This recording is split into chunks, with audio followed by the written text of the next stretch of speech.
मखमल गालों वाली, मस्त ख्यालों वाली, चंचल चालों वाली, छुपा छुपी खेल हो कहाँ चले, जहाँ तुम ले चलो फिर भी मंजिल कहाँ। जहाँ 50 साल पहले अपने बॉलीवुड करियर की शुरुआत पर डैनी डेंग जोंगपा कहते हैं, मैं एक एलियन की तरह था क्योंकि मैं अलग दिखता था।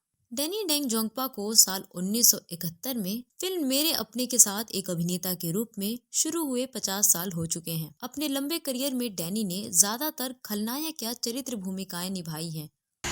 भाई जी जिधर भी रहता है दुश्मनों की कुंडली अपने हाथ में रखता है। पत्रकार है तू? हाँ, हमारे खिलाफ रिपोर्ट जमा करता है। हाँ? चुप चुप कर हमारा फोटो निकालता है। मुख्य रूप से बॉलीवुड फिल्मों में काम कर रहे हैं। उनकी कुछ सबसे ज्यादा यादगार फिल्में हैं धुंध, 36 घंटे, बंदिश, जियो और जीने दो, धर्म और कानून और अग्निपथ। उन्होंने कुछ अंतर्राष्ट्रीय फिल्मों में भी अभिनय किया है, जिसमें 7 इयर्स इन तिब्बत सबसे प्रसिद्ध है, जिसमें वो ब्रैड पिट के साथ दिखाई दिए। तो प्लीज इस वीडियो को लास्ट तक अवश्य देखिए, और अगर आपने अभी तक हमारे चैनल लेमन जूस कैंडी को सब्सक्राइब नहीं किया है तो कर लें।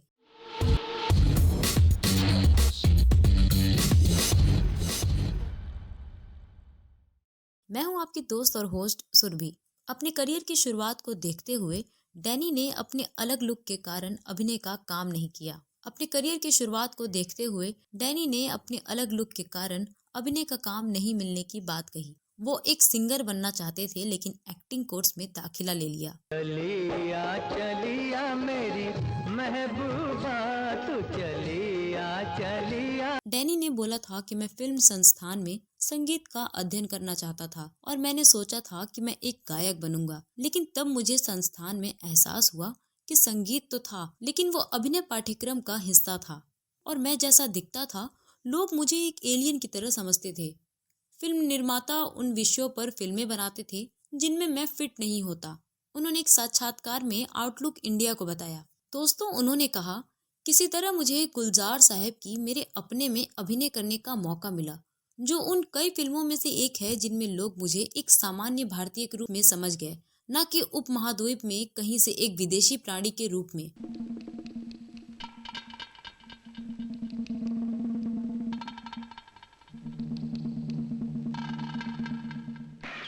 लेकिन उन्हें वो भूमिकाएं नहीं मिली जिन्हें वो निभाना चाहते थे। मेरे पास आने वाले कई प्रस्ताव पारंपरिक भूमिकाएं थी जिन्हें मैंने पहले निभाया था। अधिकांश नए निर्देशकों के पास फिल्मों से मेरी वह छवि है जो मैंने 80 और 90 के दशक में की थी। वह बहुत नीरस था और मैं कुछ अलग करना चाहता था। सिक्किम के गंगटोक में 25 मार्च 1948 को शेरिंग फिंटोस डेंगजोंगपा के रूप में जन्मे। वह मूल सिक्किमी भूटानी वंश के हैं। डैनी ने अपनी स्कूली शिक्षा बिरला विद्या मंदिर और नैनीताल के सेंट जोसेफ स्कूल से की है। हॉर्स ब्रीडिंग प्रोफेशनल्स के परिवार में पले बड़े डैनी ने अपने बचपन के दिनों से ही घुड़सवारी में अपनी रुचि विकसित की। डैनी का इरादा आर्मी ऑफिसर बनने का था, इसलिए उन्होंने इंडियन आर्मी ज्वाइन कर ली। उनकी दक्षता ने उन्हें पश्चिम बंगाल में सर्वश्रेष्ठ कैडेट का पुरस्कार दिलाया और फिर प्रतिष्ठित सशस्त्र बल मेडिकल कॉलेज पुणे में दाखिला लिया। लेकिन बाद में अपनी मां के कहने पर उन्हें आर्मी कॉलेज से अपना नाम वापस लेना पड़ा और फिर film and television institute of India FTII में शामिल हो गए। सुन सुन कसम से, लागो तेरे कदम से, न उलझ रे हमसे। FTII में उन्होंने अभिनेत्री जया भादुड़ी के साथ अभिनय किया, जिन्होंने अपना नाम बदलकर सरल डैनी कर लिया क्योंकि उनके मूल नाम का उच्चारण करना कठिन था। तभी से उन्हें डैनी डेंजोंगपा के नाम से जाने जाने लगा। उन्होंने अपने करियर की शुरुआत कम बजट की फिल्म जरूरत से की। इसके बाद अन्य कम बजट की फिल्मों की श्रृंखला की।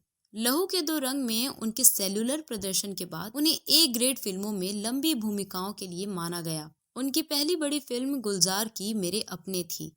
डैनी को उनके सख्त व्यक्तित्व के कारण मुख्य रूप से नकारात्मक भूमिकाओं में लिया गया था। उन्होंने द बर्निंग ट्रेन में रणधीर के रूप में, अंदर बाहर में शेरा के रूप में, आंधी तूफान में बलवीर के रूप में, भगवान दादा में गंगवा के रूप में, हम में बख्तावर के रूप में, घटक में कात्या के रूप में अपना दमदार प्रदर्शन दिया था। चतुर सिंह के रूप में क्रांतिवीर, अभिषेक के रूप में पुकार और डॉक्टर बोहरा के रूप में तमिल फिल्म एंथीरन में उनके सभी अभिनय भव्य थे। लेकिन अग्निपथ में प्रतिष्ठित कांचा चीना के उनके चरित्र प्रदर्शन ने दर्शकों में भयानक आतंक ला दिया। हमसे तुम मिले, तुमसे हम मिले।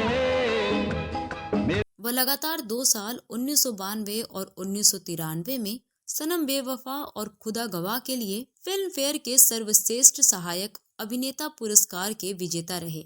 उनके पास ब्रैड पिट के साथ एक अंतर्राष्ट्रीय प्रोजेक्ट 7 इयर्स इन तिब्बत पर काम करने का अनुभव भी है।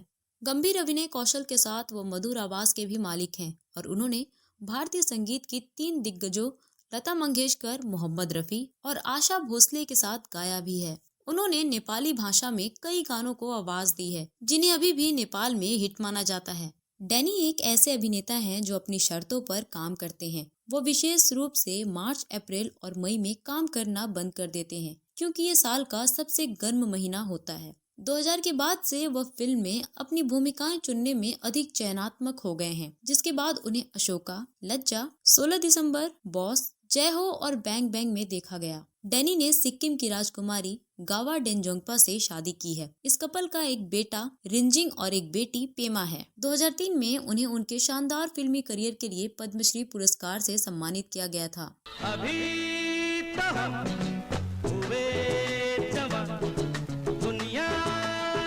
अब मैं आपको बताऊंगी उस कहानी के बारे में जब एक फिल्म के डायरेक्टर ने उन्हें गोरखा की नौकरी का ऑफर दिया था। जब डैनी पहली बार पुणे में भारतीय फिल्म और टेलीविजन संस्थान में शामिल हुए तो वो विशेष रूप से अपनी साथी छात्रों और यहाँ तक कि उनके प्रोफेसरों से मजाक का पात्र थे, जिन्होंने उनके बारे में भद्दी टिप्पणियां की। वह एक अजीब नाम, एक अजनबी चेहरा और छोटी आंखों वाला सिक्किम का एक गोरखा अभिनय में एक कठिन करियर में शामिल होने के बारे में सोचने की हिम्मत भी कैसे कर सकता है। वह हिंदी फिल्म में अभिनेता बनने के बारे में सोच भी कैसे सकते थे जब उनके पास एक परग्रही ग्रह की विशेषताएं थी। वह अपने परिवार का पैसा और अपना समय क्यों बर्बाद कर रहा था? ये कुछ ऐसे सवाल थे जो उन्होंने वो गोरखा छोकरा के बारे में बात करते समय पूछे थे, जबकि डैनी अभिनय में अपने 2 साल के पाठ्यक्रम को सर्वश्रेष्ठ बनाने के लिए गए थे।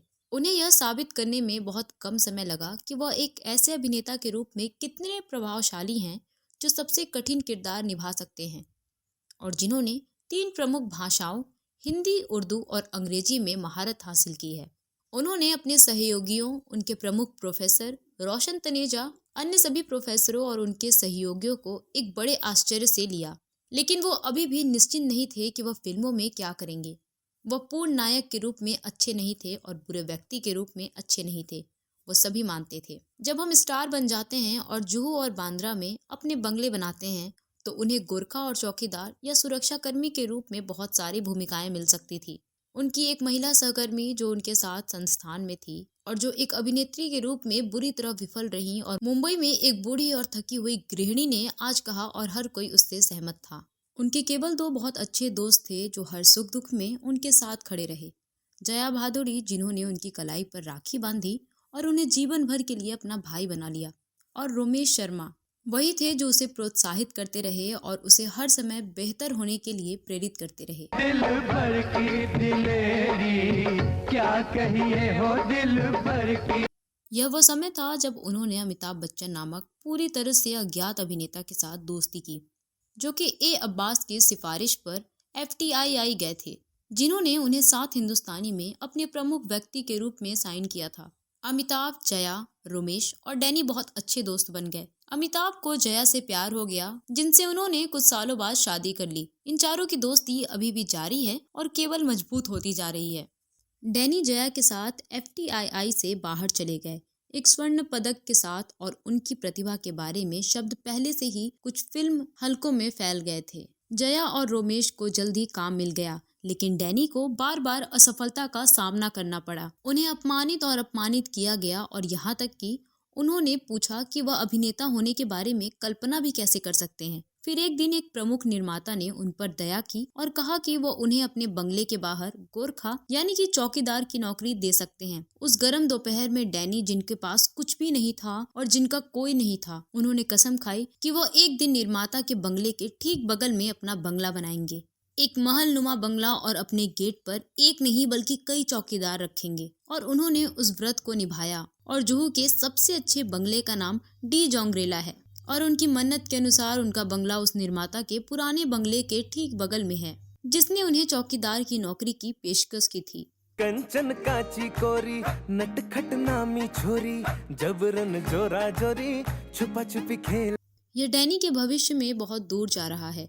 उनकी प्रतिभा को पहली बार B.R. इशारा ने देखा, जो एक स्वतंत्र निर्देशक थे जिन्होंने बहादुर और बोल्ड विषयों के साथ फिल्म बनाने का अपना स्कूल शुरू किया। शू स्ट्रिंग बजट और नए अभिनेताओं के साथ फिल्में बनाई। डैनी अपनी सभी फिल्मों में नियमित थे। इसके बाद गुलजार ने उन्हें निर्देशक के रूप में अपनी पहली फिल्म मेरे अपने में एक उपद्रवी कॉलेज छात्र के रूप में कास्ट किया। फिर डैनी पर नजर गई B.R. चोपड़ा की। उन्होंने एक बड़ा जोखिम उठाया और रोमांटिक लीड में जीनत अमान और नवीन निश्चल के साथ धुंध में मुख्य खलनायक के रूप में उन्हें कास्ट किया। इस फिल्म के साथ डैनी ने अपने करियर के चारों ओर धुंध को मिटा दिया और स्टारडम के लिए झूम उठे और उन्हें अब तक के सर्वश्रेष्ठ खलनायकों में से एक के रूप में स्वीकार किया गया। डैनी को अब सभी बड़े फिल्मी निर्माता चाहते थे और उन्हें सभी एक्शन और ही मैन नायकों के लिए एकमात्र मैच के रूप में देखा जाता था। लेकिन डैनी एक बहुत चतुर अभिनेता थे। उन्होंने बहुत चयनात्मक होने का फैसला किया। पैसे ही उनकी जरूरत नहीं थी, रचनात्मक संतुष्टि थी। वह अभी भी कुछ सबसे चुनौतीपूर्ण किरदार निभा सकते हैं, लेकिन उन पर एक महान खलनायक के रूप में मुहर लगा दी गई है। एक ऐसी मुहर जिसे मिटाना उन्हें बहुत मुश्किल लगता है। डैनी को इंडस्ट्री में मिसफिट माना जाता है और उन्हें यही पसंद है। वो अपनी पत्नी और 2 बच्चों के साथ अपने घर पर अपनी तरह का जीवन व्यतीत करते हैं और जब भी वह मुंबई के वातावरण में घुटन महसूस करते हैं तो वो अपना बैग पैक करते हैं और अकेले चले जाते हैं।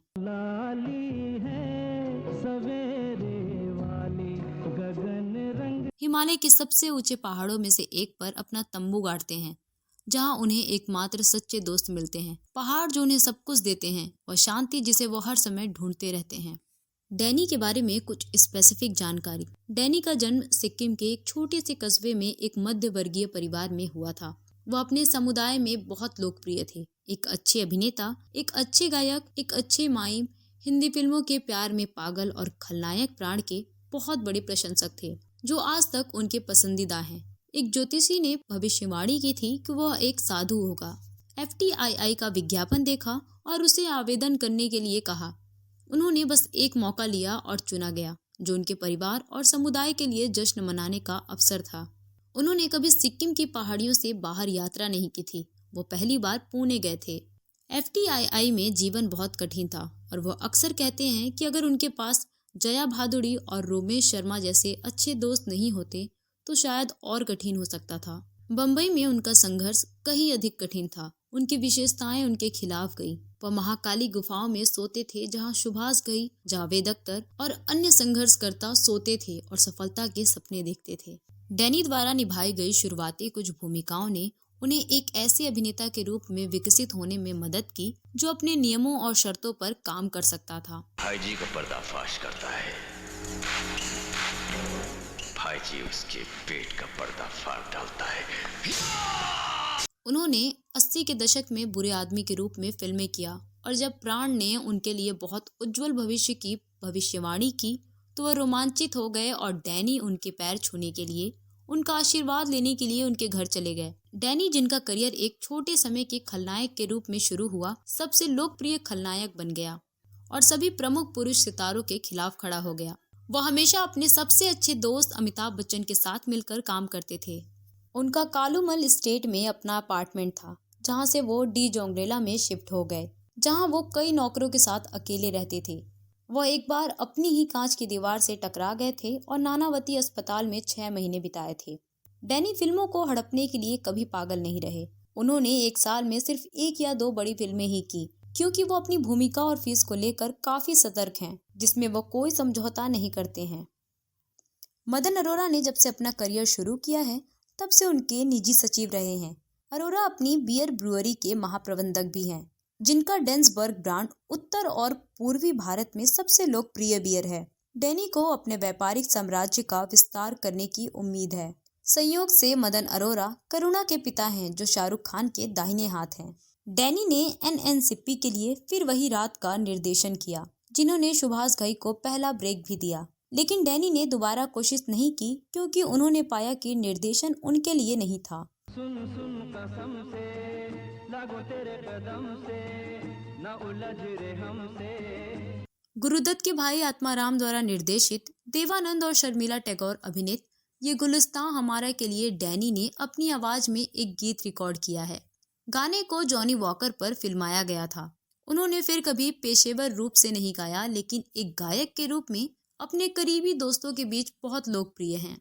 दोस्तों, आशा करती हूँ कि आपको हमारी ये स्टोरी पसंद आई होगी। कमेंट में अवश्य बताएं, और अगर अभी तक आपने हमारे चैनल लेमन जूस कैंडी को सब्सक्राइब नहीं किया है तो फौरन कर लें और अब मुझे यानी अपनी दोस्त और होस्ट को अनुमति दें। नमस्कार।